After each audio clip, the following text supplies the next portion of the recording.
नमस्कार विद्यार्थी मित्रांनो, मी विनोद नाईक. आपण पाहत आहोत इयत्ता 8वीचा 12वा लेसन, ज्याचं नाव आहे अम्ल, आम्लारी आणि त्याची ओळख. विद्यार्थी मित्रांनो, आतापर्यंत 3 सेशन झाले. आतापर्यंत आपल्याला समजलं असेल की अम्ल व आम्लारी कशा प्रकारे ओळखले जातात. काही दर्शक याच्यासाठी फार महत्त्वाची भूमिका बजावत असतात, त्याच्याविषयी सुद्धा आपण जाणून घेतलं. काही अम्ल, आता अम्ल पाण्यामध्ये टाकल्यानंतर त्याचं विचरण कशा प्रकारे होतं, डिसोसिएशन कशा प्रकारे होतं आणि त्याच्यापासून H+, समजा HCl आपण घेतलं तर H+ आणि Cl- या दोन कॅटायन आणि एनायन याच्यामध्ये रिस्पेक्टिव्हली त्याचं डिसोसिएशन होत असतं, विचरण होत असतं.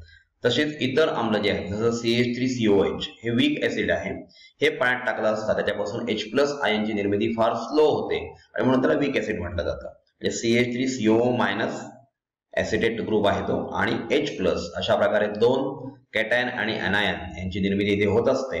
म्हणजेच कोणतंही ऍसिड आपण पाण्यात टाकलं की त्याच्यापासून H+ हे आयन मिळतं. अशा प्रकारच्या द्रवाला अम्ल असं म्हटलं जातं. तसंच आम्लारी म्हणजे तुम्हाला माहिती आहे की OH- ची निर्मिती होते. तत्पूर्वी आपण अम्लाचे काही उपयोग आहेत किंवा त्यांचे काही गुणधर्म आहेत यांच्याविषयी आपण आता या सेशनमध्ये जाणून घेणार आहोत. चला तर मग बघूया अम्ल आणि आम्लारीमध्ये अम्लाचे काही प्रॉपर्टीज.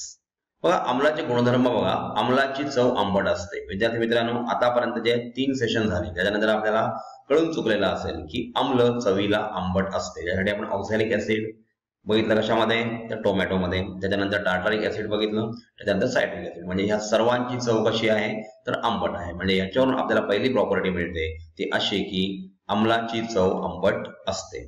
अम्लाच्या रेणूत हायड्रोजन आयन H+ हा मुख्य घटक असतो. जसं आपण HCl बद्दल बघितलं तसं H2SO4 सुद्धा बघितलेला आहे की अशा प्रकारचे आपण जर सोल्युशन पाण्यात टाकले आणि विद्युत अपघटन केलं तर त्याच्यापासून H+ आणि SO4- अशा प्रकारचे घटक आपल्याला मिळतात. म्हणजे कोणतंही अम्ल पाण्यात टाकलं की त्याचं डिसोसिएशन H+ या मुख्य घटकामध्ये होत असतं आणि जिथे H+ बाहेर निघतो त्याला ऍसिडिक सोल्युशन असं म्हटलं जातं. अम्लाची धातूशी अभिक्रिया होऊन हायड्रोजनची निर्मिती होते. विद्यार्थी मित्रांनो, आपण याच्यासाठी एक एक्झाम्पल बघूया की अम्ल समजा HCl हे अम्ल आहे आणि आपण Mg म्हणजे मॅग्नेशियम बरोबर त्याची अभिक्रिया केली तर आपल्याला माहिती आहे मॅग्नेशियमचा अणुक्रमांक 12 आहे. म्हणजे त्याचा ऍटॉमिक नंबर 12 असल्यामुळे त्याचं इलेक्ट्रॉनिक स्वरूपण 2, 8 आणि 2 आहे. म्हणजे 2 इलेक्ट्रॉन देऊ शकतो. तर HCl बरोबर त्याची अभिक्रिया झाली तर 2 HCl चे मॉलिक्युल्स वापरावे लागतील. त्याच्यापासून MgCl2 तयार होतो. मी तुम्हाला पहिलेच सांगितलं की आता अणुक्रमांक 12 असल्यामुळे 2, 8, 2 हा 2 इलेक्ट्रॉन देऊ शकतो आणि क्लोरीनचा अणुक्रमांक 17 आहे. म्हणजे 2, 8, 7 त्याच्यामध्ये एका इलेक्ट्रॉनची गरज आहे म्हणून 2 क्लोरीन त्याला जोडले जातात आणि MgCl2 तयार होतो. त्याचप्रमाणे H2 गॅस निर्मिती होते. म्हणजे H2 गॅस निर्माण होणं ही अम्लाची धातूशी अभिक्रिया असण्याची एक खूण आहे. याच्यामध्ये पॉप साऊंड टेस्ट घेतली जाते. म्हणजे अशा प्रकारच्या परीक्षा नळीच्या बाहेर जर आपण माचीसची काडी पेटवली तर पॉप असा आवाज येतो. म्हणजे तिथे हायड्रोजनची निर्मिती झालेली आहे. म्हणजे आपल्याला असं कळतंय की अम्लाची धातूशी अभिक्रिया होऊन हायड्रोजनची निर्मिती होत असते. अम्लाची कार्बोनेटशी अभिक्रिया होऊन CO2 वायू मुक्त होतो. म्हणजे अम्ल जर आहे समजा फॉर एक्झाम्पल H2SO4 आपण घेतला आणि कार्बोनेट म्हणजे CaCO3 कॅल्शियम कार्बोनेट बरोबर त्याची अभिक्रिया केली तर CaSO4 H2O आणि कार्बन डायऑक्साइड वायू मुक्त होतो. ही महत्वाची टेस्ट आपण इथे बघतोय. म्हणजेच अम्लाची ज्या वेळेला कार्बोनेटशी, मी तुम्हाला फॉर एक्झाम्पल कॅल्शियम कार्बोनेट सांगितलं, यांच्याशी अभिक्रिया होऊन कार्बन डायऑक्साइड हा वायू इथे मुक्त झालेला आपल्याला दिसत आहे. अम्लामुळे निळा लिटमस कागद तांबडा होतो. आतापर्यंत जे सेशन झाले याच्यामध्ये 3ऱ्या सेशन मध्ये आपण पाहिलेलं आहे की अम्ल हा नेहमीच निळा लिटमस तांबडा करतो. लिटमस पेपर हा लायकेन नावाच्या वनस्पतीपासून बनतो हे आपल्या विद्यार्थी मित्रांनो माहीतच आहे. आणि ही अम्ल की अम्लारी आहे हे ओळखण्याची एक चांगली टेस्ट आहे की याच्यामध्ये निळा लिटमस नेहमीच तांबडा होत असतो. आता बघा, अम्लाचे काही उपयोग आहेत. तर अम्लाचे उपयोग बघताना आपण पहिला उपयोग बघूया की रासायनिक खतांच्या उत्पादनात आम्ले वापरली जातात. म्हणजे जिथे कुठे रासायनिक खतं तयार केली जातात त्या फॉर एक्झाम्पल आपण म्हणू शकतो की समजा असेल युरिया, सुफला, उज्ज्वला ही वेगळ्या प्रकारची खतं जी RCF नावाची कंपनी हा गव्हर्नमेंटचा उद्योग आहे ज्यांच्या मार्फत केली जाते. परंतु हे तयार करत असताना त्याच्यामध्ये मोठ्या प्रमाणावर अम्ल म्हणजे ऍसिड्स वापरले जातात.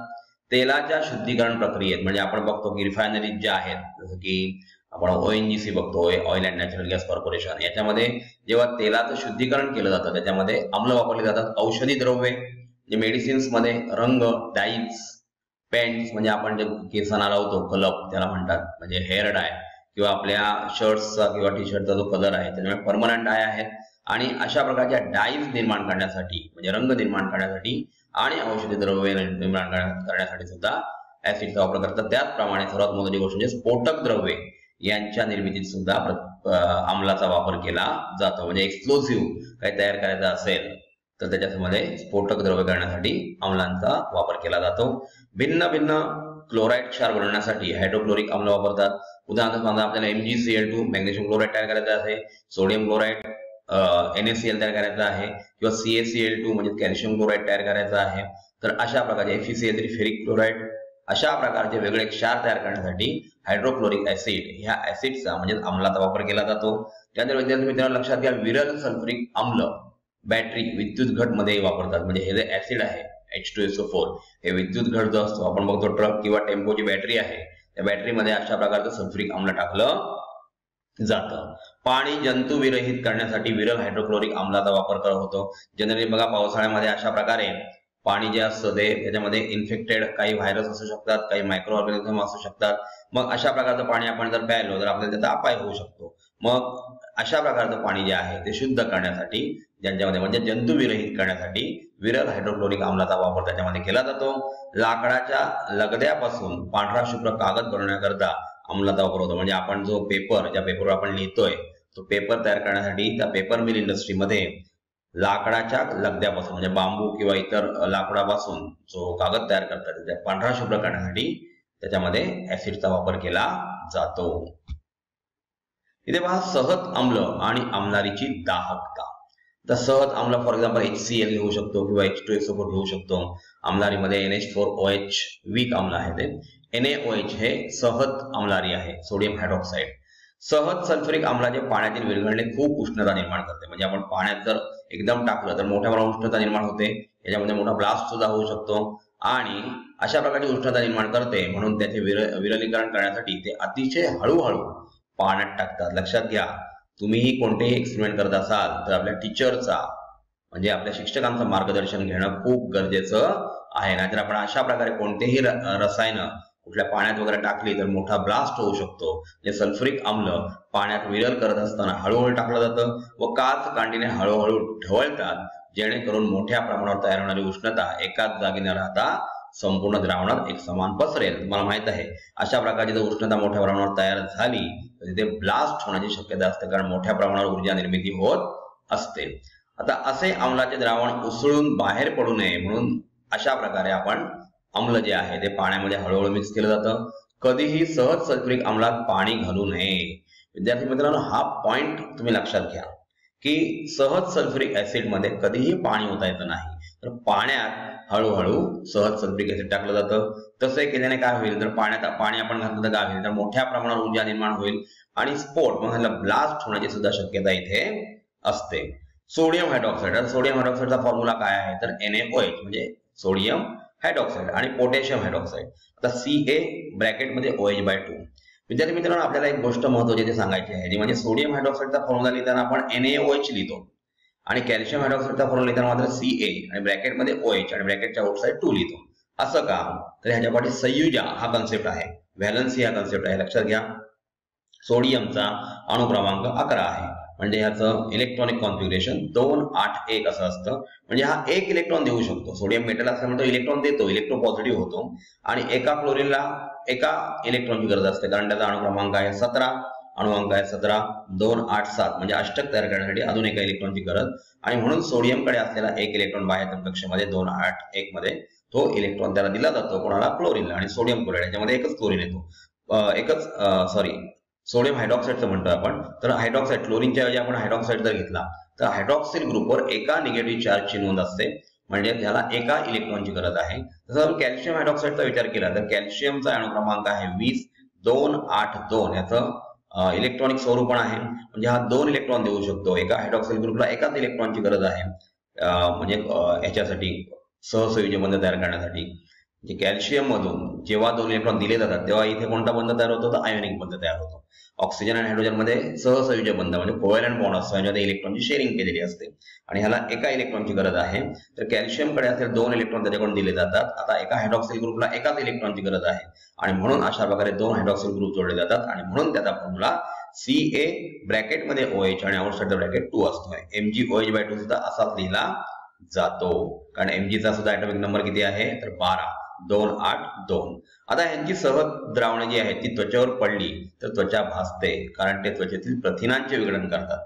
आता सोडियम हायड्रॉक्साईड किंवा हायड्रोक्लोरिक ऍसिड यांचं द्रावण जर आपल्या शरीरावर पडलं तर काय होईल, तर आपल्या शरीरामध्ये स्किन मध्ये असलेली जी प्रथिनं आहेत त्यांचं विघटन होतं आणि त्याच्यामुळे शरीर म्हणजे त्वचा जी आहे ती भाजली जाते. आता लक्षात घ्या, लिंबू, कैरी यांसारखे आंबट पदार्थ लोखंडी सुरीने कापले असतात. सुरीचे पाते उधळ बनते. याचं कारण विद्यार्थी मित्रांनो लक्षात घ्या, याच्यामध्ये ऍसिड्स असतात.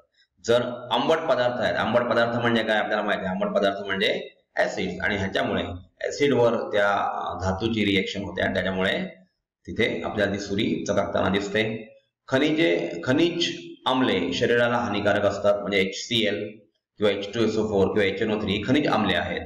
पण अनेक सेंद्रिय आम्ले आपल्या शरीरात अनेक आणि वनस्पतीमध्येही असतात आणि ते हितकारक असतात. जसं की आपण बघितलं, आपण सायट्रिक ऍसिड खातो, लिंबू सरबत पितो म्हणजे सायट्रिक ऍसिड खातो, तर ते आपल्याला हानिकारक नाही तर हितकारक आहे. परंतु खनिजांपासून बनलेली आम्ले जी आहेत, उदाहरणार्थ H2SO4 आहे किंवा HNO3 आहे, ही जी आम्ल आहेत ती आपल्याला हानिकारक असतात.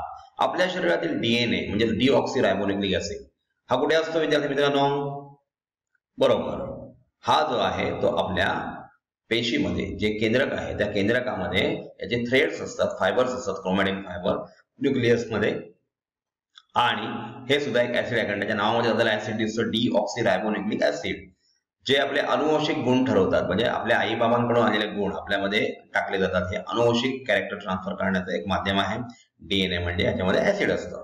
प्रोटीन शरीरातील पेशींचा भाग असतात, म्हणजे प्रोटीन म्हणजे काय, शरीरातील पेशींचा भाग, ते अमिनो ऍसिड्सने बनलेले असतात. ह्याचा सुद्धा उल्लेख करताना ऍसिड आलेला आहे, म्हणजे हा अमिनो ऍसिडने बनलेला आहे, म्हणजे आम्ल आहे. शरीरातील मेद, फॅट हा मेदाम्लापासून, आता ह्याच्या नावामध्ये मेदाम्ल, आम्ल म्हणजे काय तर ऍसिड, फॅटी ऍसिड पासून बनलेला असतो. असे विविध प्रकारचे ऍसिड्स आपल्या शरीरामध्ये असतात.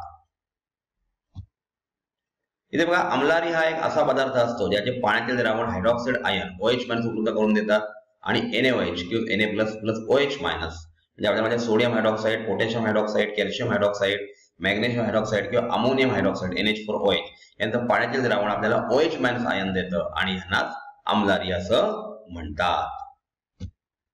तर विद्यार्थी मित्रांनो, आपण या सेशन मध्ये आम्ल, त्याचे गुणधर्म, त्याचे उपयोग किंवा सेंद्रिय आम्ल म्हणजे काय याच्याविषयी जाणून घेतलं, खनिज आम्ल म्हणजे काय याच्याविषयी जाणून घेतलं आणि शेवटी आपण आम्लारी विषयी सुद्धा थोडंसं बघितलं. आता ह्याच्या पुढील सेशन मध्ये आपण आम्लारी विषयी डिटेल मध्ये स्टडी करणार आहोत. धन्यवाद.